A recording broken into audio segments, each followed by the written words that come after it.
Welcome to the Community Pilot Podcast with me, Sergey Generalov.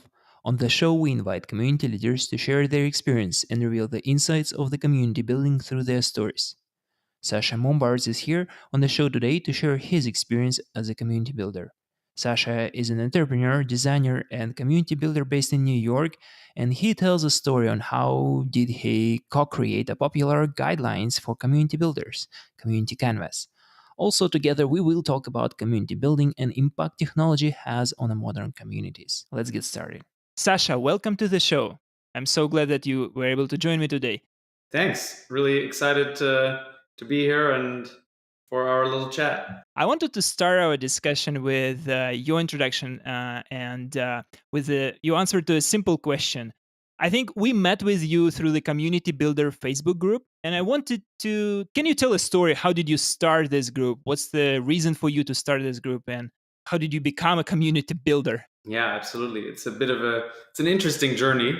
My background is actually in design, in branding and product design. And I used to work for the New York Times online edition. I worked for Google. And a friend of mine, Fabian, approached me about 2 years ago. And he said, hey, I want to create this guidebook for community building. Doesn't really exist.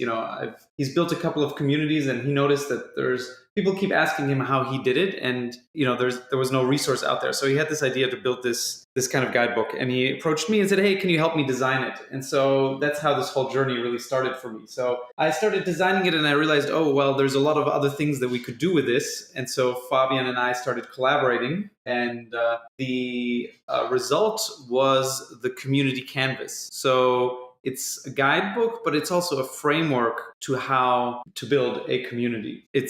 There's 17 different themes that are divided into 3 sections. They're all about identity, experience, and structure. And this was like a nice little side project. We were hoping that a few hundred, maybe a few thousand people would download it. We also thought, maybe we should have a Facebook group. Maybe it's nice to talk to people about what we created. And we absolutely did not expect this whole thing to explode in the way it did. We have over 50,000 downloads that we've tracked, but we consciously decided not to put, an email sort of a wall or require anything from people to download it. We just wanted to make it super freely accessible.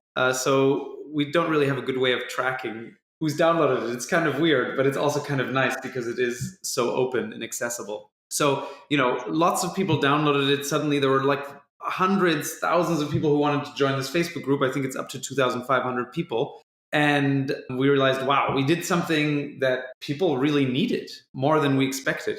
And people started approaching us and asking, hey, could you do a workshop? The canvas is great, but we would love some help with it, because ultimately, the canvas itself is 60-page PDF. So there's a lot of content. And we are actually working on a new version of it, which is hopefully going to come out the end of this year, which will be, I think, much improved. So I'm very excited about that. So you started this by just doing like a simple project and helping out your friend. You and Fabian started but creating a guideline. And that created like a followers around this guideline. And basically, as I understand, people just came to you and said, like, can you teach us more? Like, can you give us more information? And then you started doing this meetups, workshops. Exactly. Now, this is growing and growing, right? Like, how did you guys, what's next? Like, I mean, I would assume that people will start. I think by now the Facebook group is like 3,000 people or more. And like, how do you manage it? Like, how does it even, how did you scale it? Yeah, exactly. That's something we also had to deal with, as community builders. And Fabian is a very experienced community builder. He built a couple of communities over the past 15 years. Even for us, we were a little surprised suddenly having all these people, and we were wondering what to do. And we felt that, we wanted to make this a collaborative effort and co-create this community of community builders, right? Even though, we had started it, sort of, we planted the seed, but we still wanted it to be a collaborative effort, especially because the group is filled with incredible people from all over the world. It's insanely diverse and international. And all of the people who are in that group are really amazing community builders. So we thought it'd be so great to invite them in and be able to create something collaboratively. And so we started reaching out to people and talking to the group, and we drafted a vision document, got people's feedback. Well, we actually started with a minimum viable community. This is one of the worksheets from the community canvas. We created that. We got people's feedback. It's all in Google Docs, so there were lots of comments. And we tried to get everybody's input into there. We created a vision document. We kind of shared that with the community, and that sort of was the basis of what we were going to do next. In part of that vision document, or vision document process, I should say, we realized, okay, there's a few things that people really want, and that's, they want to learn from each other and they want to build relationships. So we thought, okay, how can we do that?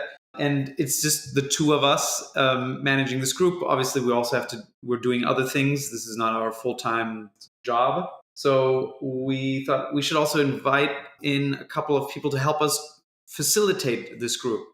So it was a bit of a process, and it's that's kind of the challenge, to get everyone on the same chat and the same Zoom call at the same time, and make sure that everyone who wants to be there can be there. But we managed to get a small group. I think we're like 5 or 6 now, people who are helping to create this Facebook group. If you go to the group, you'll most probably see Lana, she's in charge of the Facebook group. So we basically gave people different roles. So there's someone who's in charge of managing the Facebook group on a day-to-day basis. She's trying to find other people to help her, because obviously it's quite a lot of work, right? Right. To keep people engaged and post and respond and all that. So that's one part. And the other part is we are doing these monthly learning calls where we have a theme, and there's 2 people, Carlos and Brooks, who are basically running this, or in charge of. And once a month, we have this Zoom call, and anybody can come and we discuss and learn from each other. And they've been really interesting. We've had people who work in gaming companies, who are in charge of a gaming community. We had people from local government in some small town in the US who wanted to create more meaningful events, and it's really fascinating to get all these people from different places who have similar but also different problems that all revolve really around bringing people together in meaningful ways. So that's been really fascinating. And the third thing that we're working on for this group is to create local gatherings. So we want to identify a few local ambassadors who then could be sort of in charge to have a meetup every month or every 2 months, or however often they think is appropriate for their city and allows for their time, so that people can actually meet in the real world, because that's hard to replicate, that real life experience, right? Yes. I have actually, like, you set me up for very interesting question, but I will start with that one and then we will continue. Like, the really question is, like, you started to basically give away ownership to the thing that you created eventually. Like, I mean, being in Silicon Valley and like, it's like entrepreneurship spirit all around. You need to create a minimum viable product, then you need to own it, then you need to grow it to the business. Like, you had this community canvas that was the product that got some traction. You started to create the group out of it, and then at some point you just gave up ownership into the group and distributed the ownership across community builders and of other places, countries. Like, what they like, I think the question is, what would you suggest, like, the why moment was for you that you decided, like, that we need to do it? I mean, had you even thought about that? Should we do it? How do we give away this ownership to the community we created? Yeah. Yeah, interesting. Ownership is a good question, because, who owns a community Right. is a great question. And Fab could talk about that in very much detail, because the community that he created, that I was a part of, there was an ownership conflict at one point, and the sort of new owner of the community wanted to change things, and that didn't go down so well with the rest of the community, and basically the community reorganized into a new community. And so then the previous owner basically didn't own anything except the name. Right. And the new community was the same community under a new name. So this is the very, very short version of this story. Um, and it's quite an intense story. But the thing is, who owns a community? Nobody really, right? The community is really only there as a whole with everybody included. And, I think powerful communities, strong communities are only strong because they're co-created. And that means everybody needs to have some part of the ownership. When we talk about community, we talk about trust and belonging, right? Yeah. They have trusted relationships and a strong sense of belonging. And I like the word belonging, and I didn't come up with this. The word belonging has multiple meanings. They're quite nice, right? One is you belong somewhere, but something also belongs to you, and you have a longing for something. So there are those three things. And that the fact that you belong to it, but it also belongs to you, I think is really important. So, and I would love for this Facebook community to even have more co-ownership, because that makes it even stronger. Currently Right. we're still, there's two or 3,000 people, right? Which is relatively big and all over the world. And there's a small group, a handful of people who are facilitating everyone or what's happening in the group. And that's still very small. And I think it'd be really amazing to empower more people to do the things that are meaningful to them within this group, and leverage all of the amazing talents and ideas that are in the group, right? It's like, how do we get that out of this group? It's there, it's quietly percolating somewhere, and we want to take it and make something. And it's not necessarily even as a whole group, but even as small clusters, there's really a lot of power. If 2, 3, 4 people get together and do something, Yeah. but it's enabling that's quite challenging. You set me up for another great question, I think, is we actually met with you because I was working on a community related software for my friend.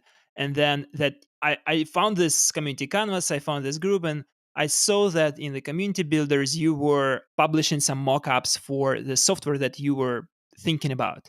I was assumed that this software is your like result of learning the process that to empower people in the community, you need more than just a framework, and you need some technology tools that allows you to empower community builders, create something for community. So, what role do you think technology tools and what kind of technology tools you think are missing right now that will help community builders?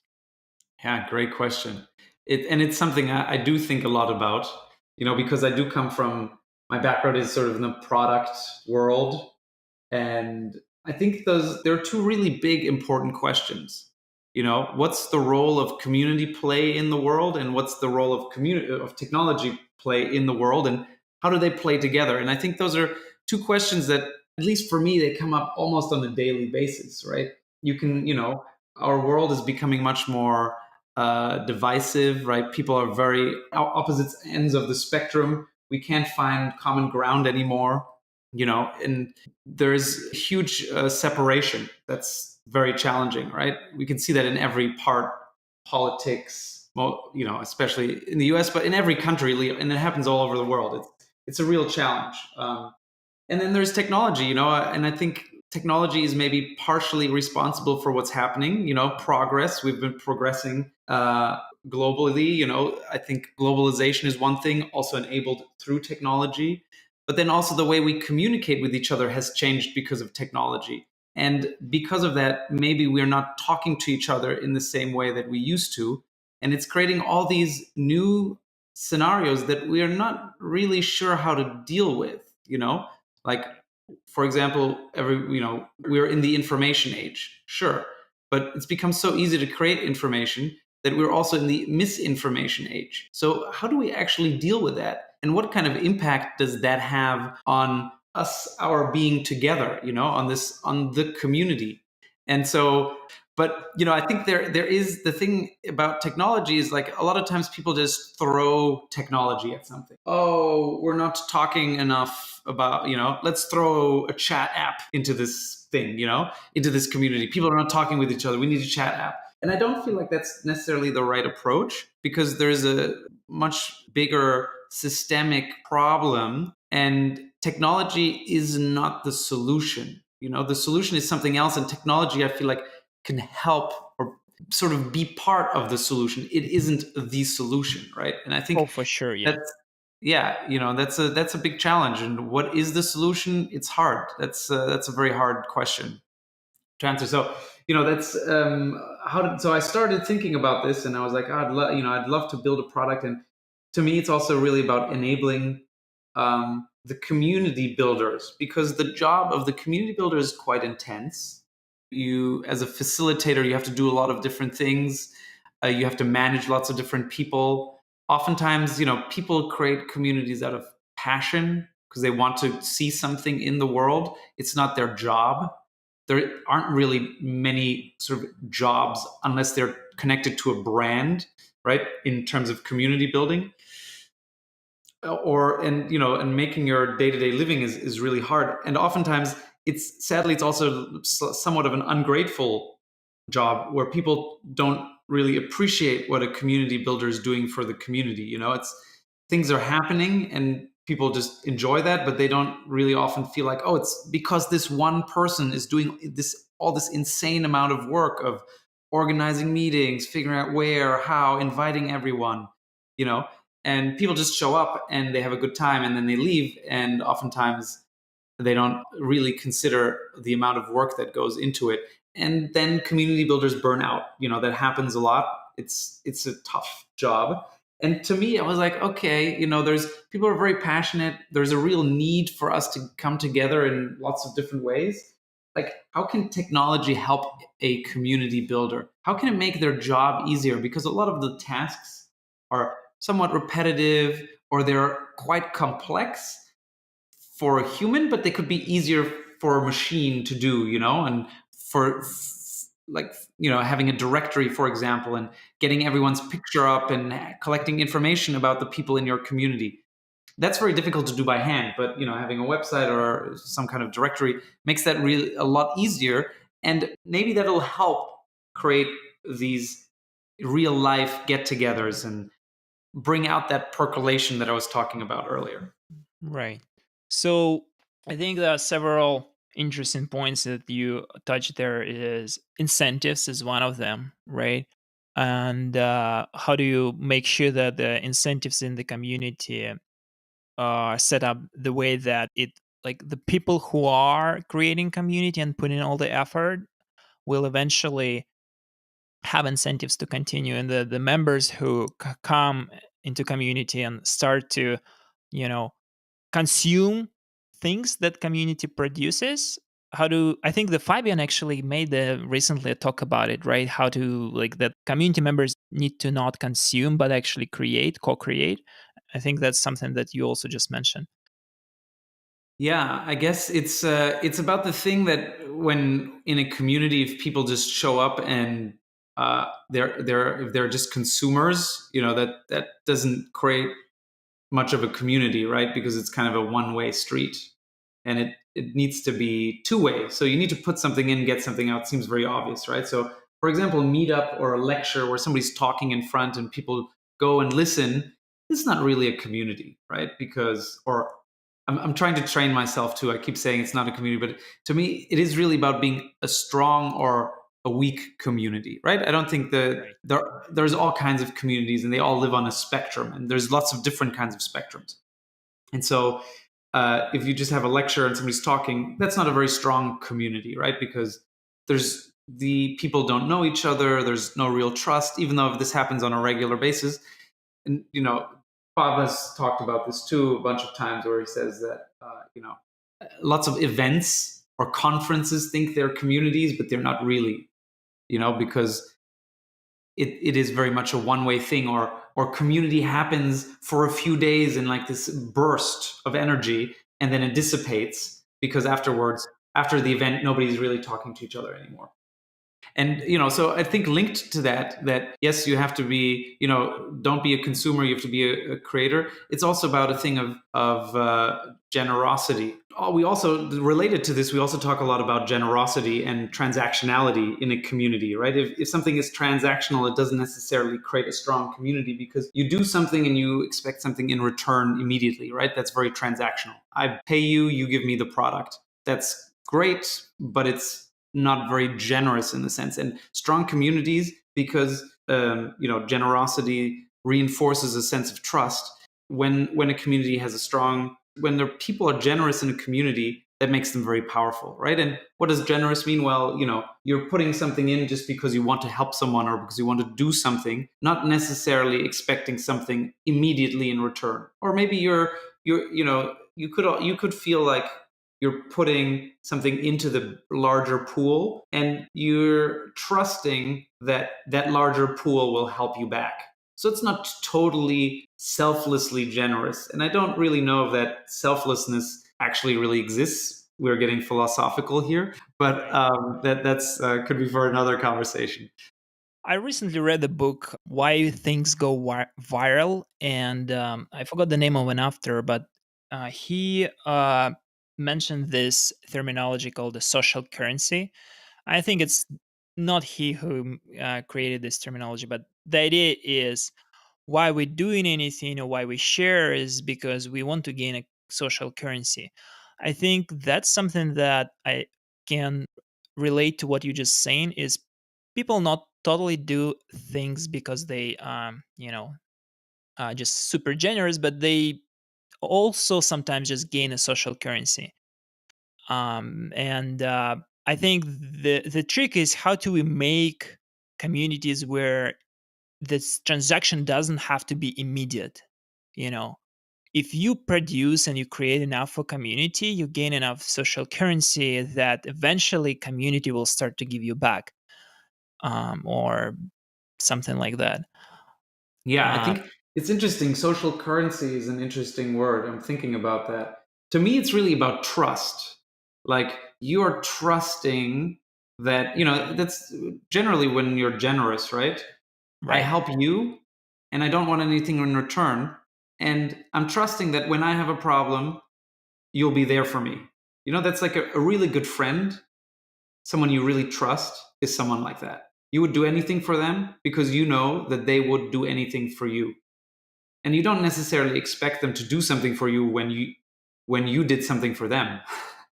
Yeah, for Right? sure. So I think the funny thing about the what came up for me when you said social currency, it sounds very much like status.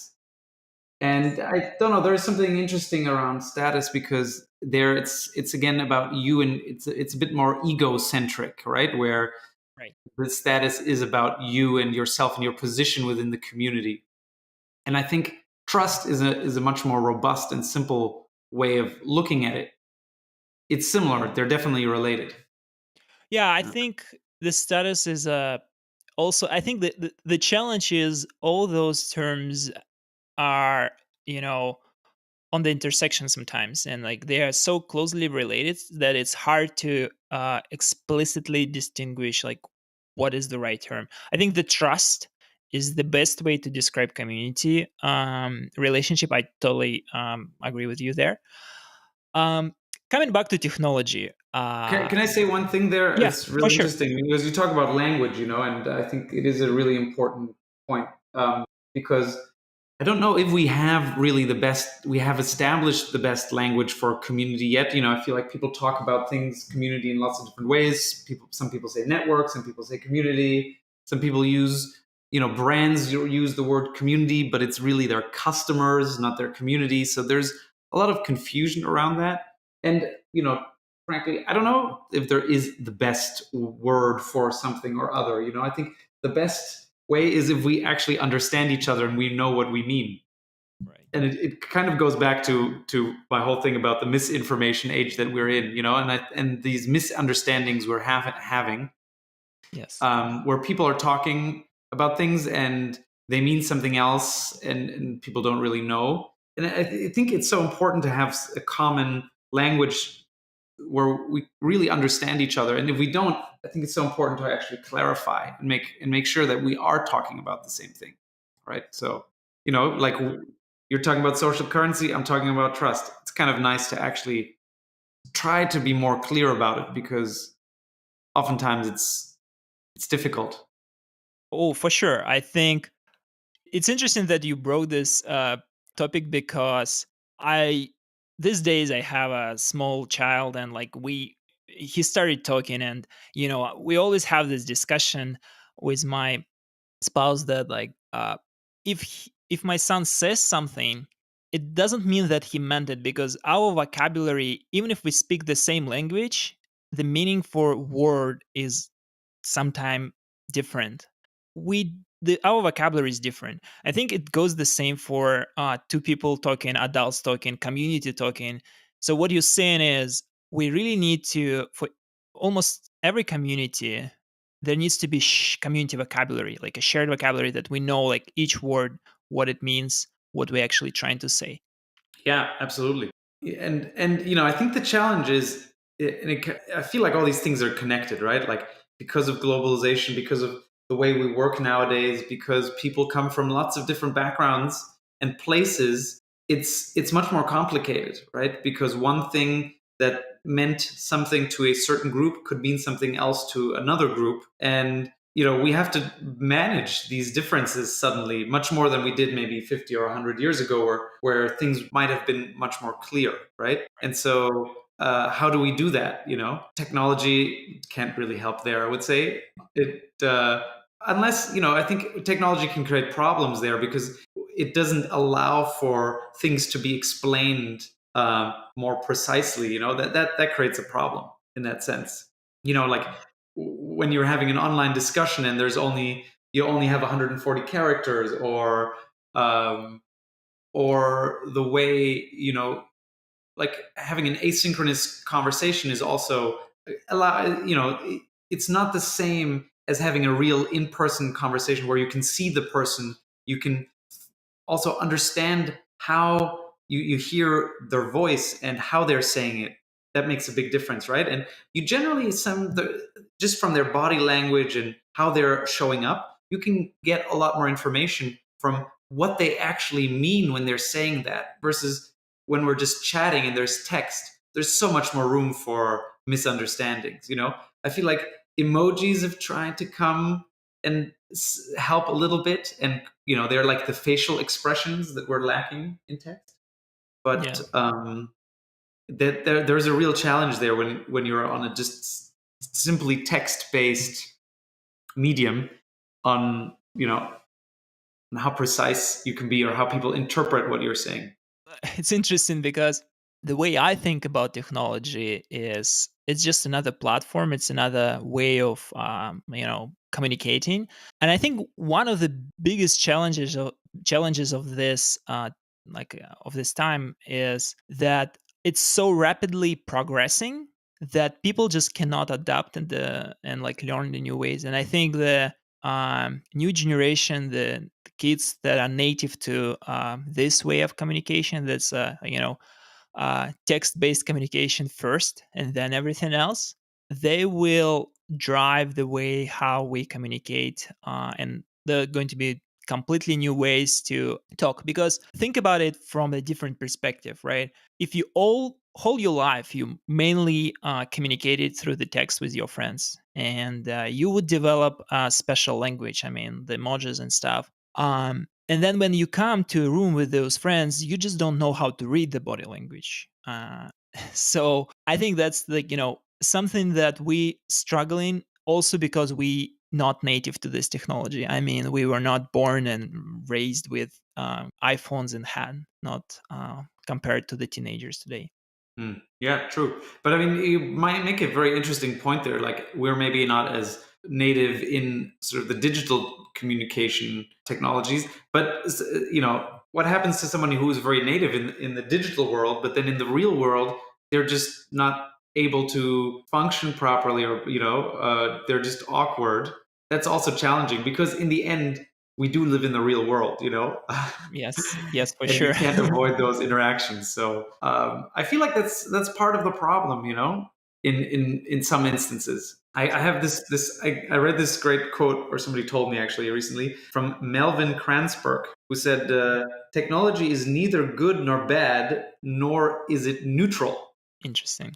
I like How that do you? because you often say like, oh, it's not good or it's bad, but yeah, okay, it's not good, it's not bad, but it's also not neutral. It is something, and I think it's good to be aware of that. Yeah, I absolutely agree. I don't. I think that technology is not neutral, and we need, as people who build in community, as people who build in products, we need to take this into account. Because the way you apply technology, I mean, look at what the Facebook doing and all the news lately about Facebook. It's not neutral, and it will never be. To that point, I think one of the last questions is like, what kind of tools do you think will help us, or maybe can help us, to bring these two worlds together, offline and online, technology communications and personal communications, I think it's about bringing information together because we live such separate, disparate lives. I mean, I'm in New York, so this might be more extreme than in other places, but people are generally very busy. People live in different neighborhoods. It's actually very hard to get people to come together at the same time to do something. So I created this, I free dive, and I wanted to meet more free divers in New York. You can't really go free diving in New York, but at least I was like, I want to talk to people who have the same sort of passion, and maybe we can organize a trip. So I posted on Facebook in a couple of groups that I wanted to have a get together. And it was quite a lot of work figuring out, getting people's information, and I created a doodle. And so on the doodle, then we suggested a bunch of different days, and then whoever voted on most of those days, there's all these little things that are difficult to do, and technology can help there, right? If Doodle didn't exist, it would just be such a nightmare to go back and forth on email, who is available when and where to do the thing. And so we did ultimately meet, and it was a really wonderful get together. And I have another story similar like this, where I was trying to organize sort of parties with very specific kinds of people, where I was trying to curate a group and just getting, people to signing people up, emailing everyone. When people cancel, then there are all these little intricacies that you as a community builder and facilitator of this get together have to deal with, that makes it so complicated. So I think it's tools like that that'll help bridge this gap. I don't know if it's like chat tools. Do we need yet another chat tool? Do we need yet another email tool? I don't think so. I think what it is also is about bringing all those tools together. It is for community builders. What I've noticed is like people use so many different tools, and they don't talk to each other. Even the tools don't talk to each other. So that's the overall theme, I guess. And it creates just such complexity and problems about email, updating lists here, and just keep staying on top of the information is really difficult. And I feel like if there were ways for tools to come together, people have different preferences in terms of communication tools, right? Somebody likes WhatsApp, somebody else's iMessage, somebody prefers email, and these people are all part of one community. And you deciding to use WhatsApp for your community will just exclude a bunch of other people, which is kind of unnecessary. It'd be so nice if you could just write one message and it would show up on the person that likes WhatsApp. It would show up for WhatsApp, or the other person's iMessage, and someone else would get it by email, just to make the communication more fluid and to whatever preference someone has. And that's really difficult and not really possible at the moment, So things like that, I think, could be very helpful. Communicate, like our technology has created lots of segregation in a way, even though in other ways it's created the possibility for us to talk over long distances and time zones, and it brought us together in one way but segregated us in other ways. And Yeah. I think it's about bridging those gaps. I would like to finish on this amazing answer, and ask you a fireside questions. It's a standard thing, right? I ask you a short question, you give me a 30 seconds answer. You can go more. It's up to you. Does it Okay, make sense? ready. Okay. So, what book would you recommend me to read next? Wow, I guess there's so many books that I also want to read on this topic. But a book that I come back to often is it's called Community: The Structure of Belonging by Peter Block, who's also the gentleman that I got the three meanings of belonging from. Right. I It's a love really this good book. book. We also, I created this together with Tiago, who's also in that uh, community builders group. we created this list of resources, which is on closenet.co/resources, and there's a bunch of books and articles. We thought it would be nice to have a curated list, curated in the sense that it's just about community building, and it's tools, articles, books. So that's also a place. If you've read The Structure of Belonging already, you can find something else there. I love, actually. I saw the close kids resources. It's amazing place. I love that what you guys did. I mean, I always, if somebody asks me where should I start, I will just point them to this. It's amazing. Awesome. Thank you. Um, so you build this community builder community, and then you helped create community canvas. What would be the best approach, the best one, if you would recommend somebody to have one single approach that they can do to start a community, what would it be? Like a approach, process, something that I can start with as somebody who just starting off. Yeah, great question. It's a difficult one too. I think one thing I would say is that transparency and clarity is really important. And I think being transparent and clear on your own intentions for the group that you're creating, um, and that I guess that also means what the purpose of the group is and who is part of the group. And I think having a couple, you don't need a lot to start a community, right? But I think being clear about a couple of the basic things and Mhm. communicating them clearly and loudly and strongly is really a good place to start, because then other people will be like, yeah, I'm one of those people, like my community of freedivers. Who is it for? Well, it's anybody who's really into freediving and based in New York City. Right. And so that's something people I can identify with. And basically that's what I did. I just posted on Facebook that I wanted to meet more freedivers. That's a very specific group of people. So the ones who have a passion for freediving all raised their hands, and we came together. We had 2 meetings already. We actually organized a trip. We're going freediving, 4 of us. We're like 15 people actually, which I was surprised at how many people showed up. And out of me saying, hey, I want to create this group for freedivers, and I want to get people together in person. That's sort of the purpose of this, and talk about freediving and maybe organize a trip. I just put that out there, and things started to form around that idea. And so it's quite a wonderful thing, actually. And someone else from the group was helping organize it, and he knew someone in Mexico, and he had a contact. So a lot of things happened very naturally and organically, which was really amazing to see. So define clear goals and communicate them clearly and loudly. And then people will just start to co-organize, and it should happen organically if there is a value for people to co-organize. That's what you're basically saying, right? Yeah, exactly. Amazing. Our I love it. goals, intentions, purpose, or who, even I think starting with who something is for can often encapsulate a lot of those things. I absolutely agree with you.